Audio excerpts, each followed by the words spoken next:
All right, Garrett Sarek, NuGet for C++ developers. Come on. Wake up. There we go. Hey, how's it going, everybody? I went to that event last night, and so I had my presentation done a few days ago, and I thought, oh, no problem. And then I went to that event last night, and I talked to a few people, and I realized, oh, this is the wrong presentation for this. I really got to redo this. So I redid this all entirely this morning. In about an hour, maybe an hour and a half, I don't know. I threw it all together, and basically because I wanted to be able to tailor a little bit more towards this crowd and hopefully keep enough time. Because they're only giving me 20 minutes, so I'm going to have to rocket through this pretty quickly. So my topic is entitled Find, Build, Share, and Use. Or what the heck can I tell you about NuGet for C++ in the next 20 minutes that won't get me killed? So first things first. For those of you who don't know what NuGet is, it's a package management system for .NET libraries, or it was up until very recently, which allows you to package up a library and share it with somebody else and to a common repository where people can go and grab them. And it's done wonders for the .NET ecosystem. They've all kind of fallen in line behind it, and it's all great and awesome. And so a lot of people will say, oh, well, what's the real definition? And basically, it's a consistent and convenient method of bundling together libraries, headers, resources, and stuff like that, so that users can easily find, build, share, and use them. Easy enough. And this can be thought of as discovery, publication, authoring, and consumption. These are the activities that you're going through when you actually want to go ahead and use these. That's great. Okay. So managing libraries on Windows, of course, is really hard. Now, when I talk to the .NET people about these sorts of things, it's really trivial because NuGet does this. And NuGet is like this really simple way. And it's like, well, there are only 17 variations of how a .NET library can look like. There's no header files. There's no other. I mean, it's so simple. It's not even funny.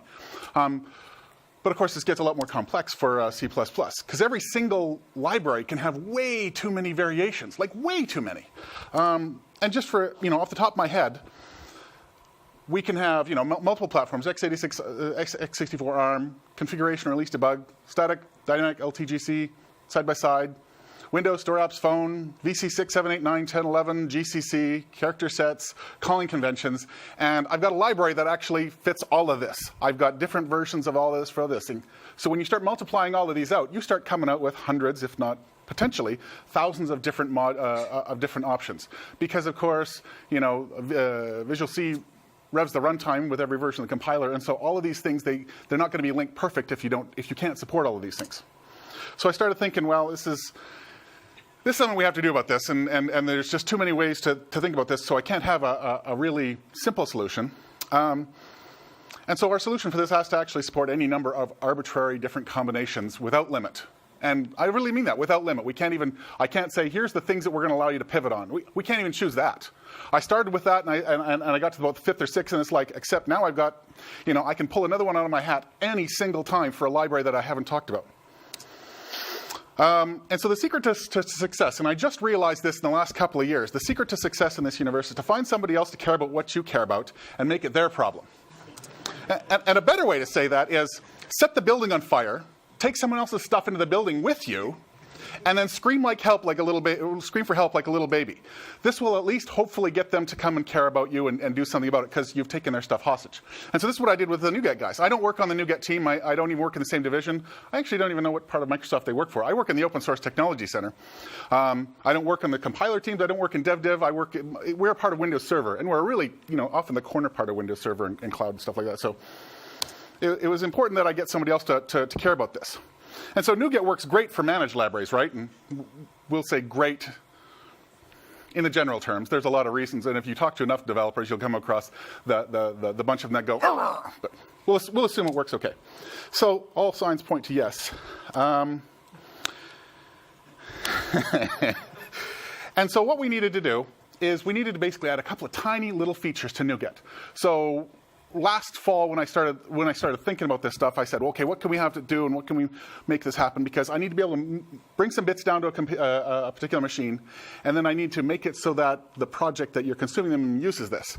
And so I went through a couple of different ways of handling this, and I actually got one of an open source community developer to actually craft out a whole solution for making this happen based on the extension SDK model that Visual Studio guys had put into Visual Studio 2012. And so he comes back and he goes, okay, here's the model. And he goes, please don't use this. This is never going to work. And so I'm like, what? So we started working on figuring out a different way, and basically it said, if the only thing that NuGet could possibly do was to add in a couple of lines into the project file, like to add in a targets and a props file, I'll handle the rest somehow. And so that's what I did. And so I spent 4 months cranking out an insanely complex authoring tool. And we'll come to exactly see what I mean by insanely complex in a minute. But essentially, I went through and I figured out, the pattern for being able to package all of this stuff up, no matter what it is or whatever pattern or how you've laid out your stuff or what you did on disk or anything, without making any judgments about the way you want to do it or which libraries you like to link to or what your runtime library is or what your settings are or what you are forcing down upon your consumers of your library. I said, I don't want to know about any of that. I will just support it all. And I come up with this set of PowerShell tools, and I use PowerShell because, hey, I work at Microsoft, and people here like PowerShell, and realistically, it was my actual, I'd been meaning to actually learn PowerShell one day, so I figured this was a good opportunity. And so I come up with these things, and they're based on this project called CoApp, which was a project I started a couple of years ago for building tools to help making development better, blah, blah, blah. And that's what that was. And all those darn variations. And so then the tool basically let us take all those variations, collect them all up, and package and publish them. Yay, easy enough in Pi. And so maybe I'll get to the demo right now, really easily here. And let's just move that away. So a good example, let us go over here. So I have that's right. So I've got zlib here, very popular library, found in almost every piece of known software on the planet, as far as I can tell. Working in the Open Source Technology Center, my actual long-term goal wasn't even to make package management, it was to actually get things like zlib consumable on Windows easily. And so this is the canonical library we start with, because, it's everywhere. And in some cases, it's like, 15 copies of it in the same piece of software that you buy. Anyway, so I've got the source code here, and we ended up basically doing some work to make it easier to build these things. And the first things we actually started working with was the fact that, well, wait a minute, if I want to compile this for x64, x86, and I want to compile it for release debug and different linkages and all those things, Visual Studio's solution file doesn't really do that for you, and certainly not in an automated way that you can loop through all of these things. And so we basically made one little command that, given this little file, which we call a build info file, basically will loop over a set of commands and run through that for us. And this was, this is pretty trivial, and basically it just sets up the environment and calls this thing, blah, blah, blah. And we made it scale it so it can go across multiple threads and whatnot. And it works really great, and we can actually just build the whole darn thing. And so I can literally just go invoke. And it doesn't matter whether your original project was written using Visual Studio and had MS Build scripts, or whether your NMake scripts. We can pretty much just make all that stuff kind of work together. So we just go invoke build, and it's going to look it's going to grab the build info file from the local directory here, and it's just going to rock it through every single iteration it's doing. And you can see along here on the left-hand side, you can see a number there. That's the thread number that I've got in this thing. And basically, it's calling a whole bunch of copies of MS Build and just rocketing through it all as fast as possible. And so this here will actually build about 48 different variants of that same library in the time that I'm talking here. And come on, go, go, go. That's because my laptop's a little slower than my desktop. Oh, come on. There we go. Just about. All right, you're finished. OK, so then I can go and look, and I actually all had to go to this output directory, so pardon my use of CMD for a moment, because I really don't... we'll look for all the lib files in output. And so there you can see all the lib files for all the different variants for all the different things. And so you can see it's all nicely formatted in all these directories. And that really doesn't matter. Even if your code didn't end up that way and you could just point to some libraries in a particular directory, no problem. And so then what we did is I actually have another thing which I call an auto package script. And this basically takes and you specify the basic metadata. And this is all ripped straight from the way that NuGet does it.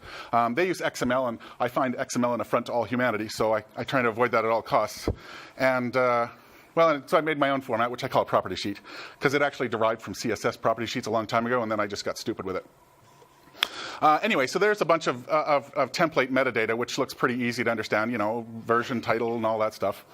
And then we can come down and we can actually say what files go into this. And some of these things are easy, and you can just group these things in sets and say, oh, I got some include files or some documentation files and some source files. And in this particular case, I just kind of picked them all up and no problem. It gets a little more tricky when you actually start to want to say, oh, I have sets of I have some things that I want you to iterate over.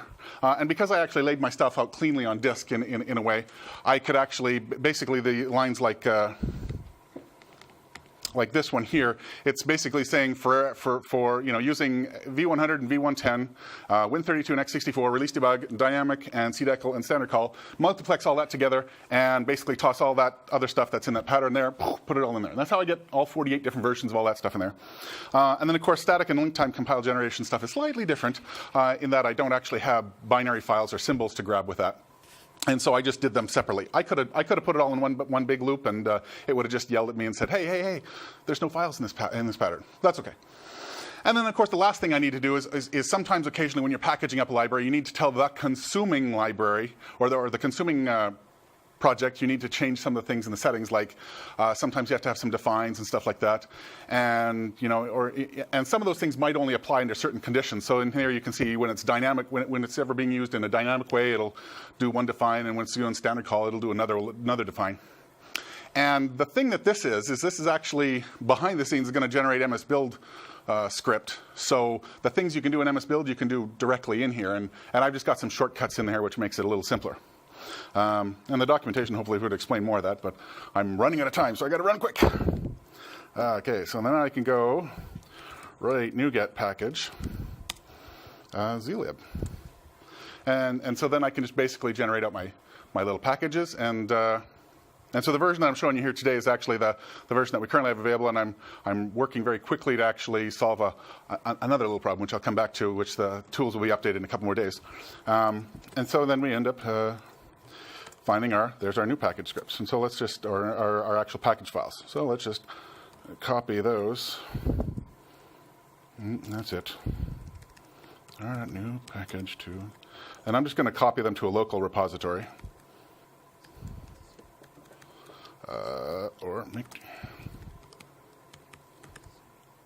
okay.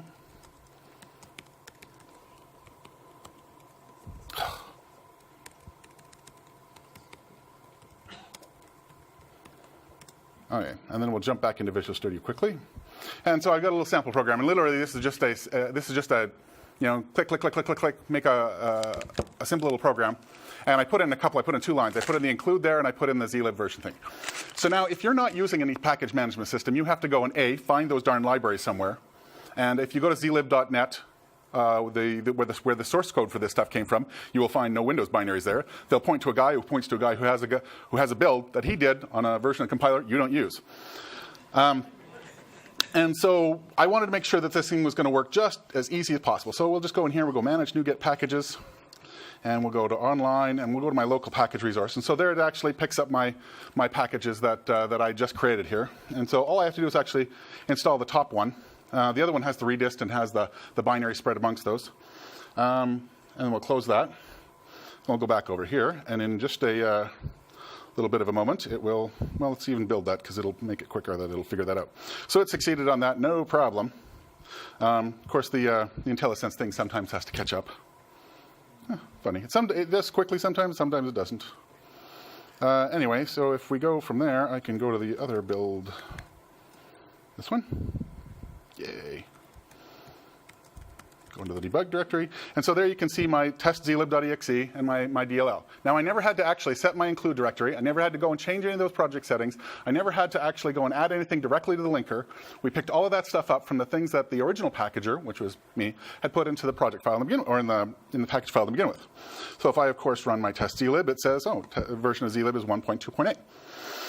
So what happens, though, if I didn't want to make this link to the DLL? I rather wanted to use the static library.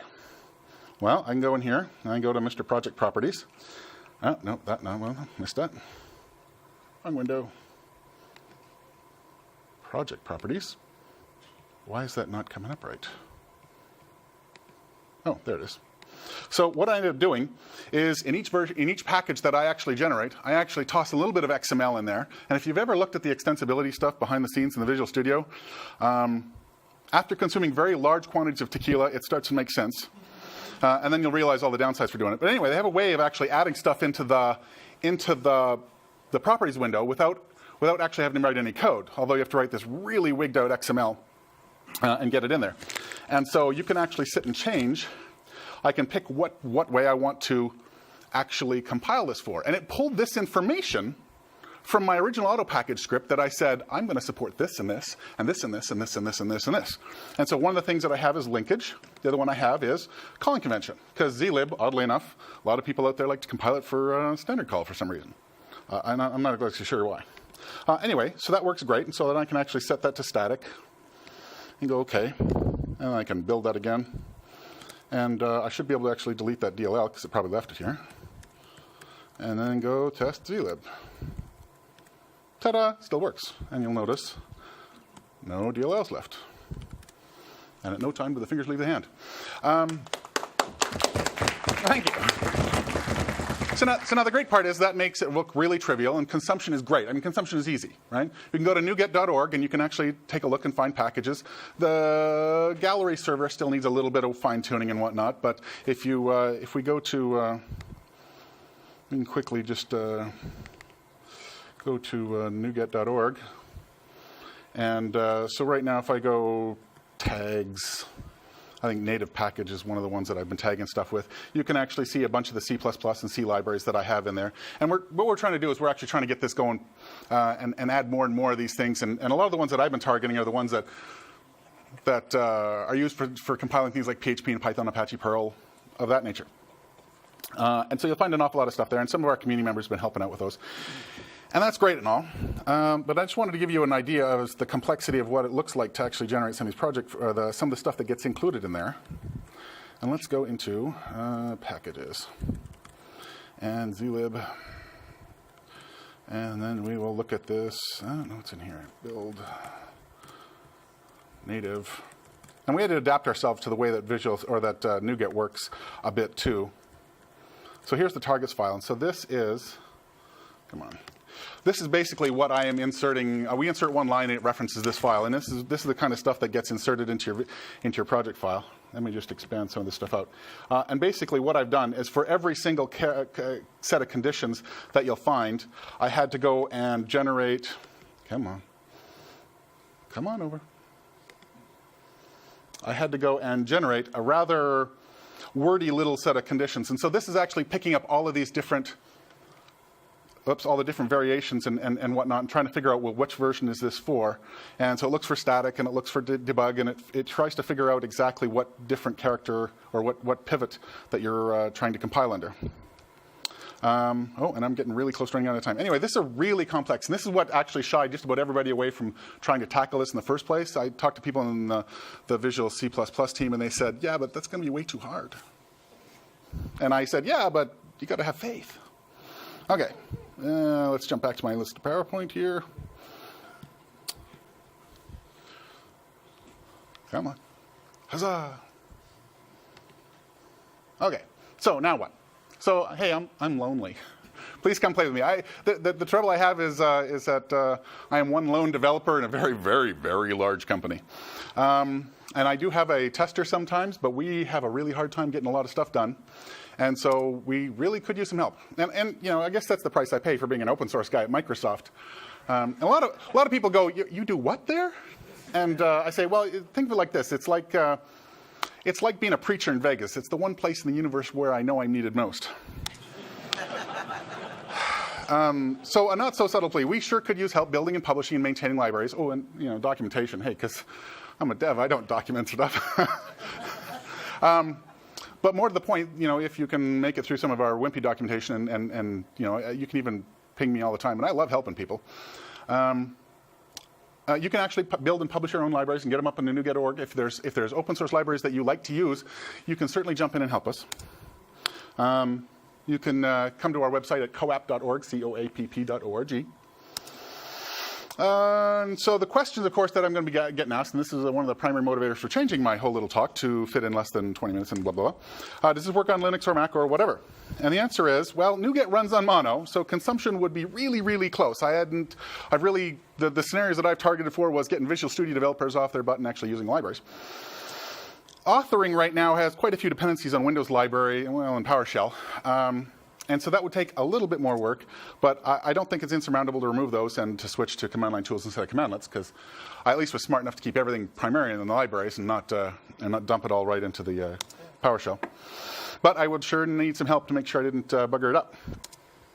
And so if you want to grab the tools right away, you can go to the coap.org/releases page, which has a pointer to the beta bits, which is unstable, and the real bits, which are less unstable. Mike, Come on. we need to get can we get a clicker for him? Oh. Next guy? There we go. And, of course, our website. And then you can also get me on Twitter. Nice. Thank you. 20 minutes, done it. Woo-hoo!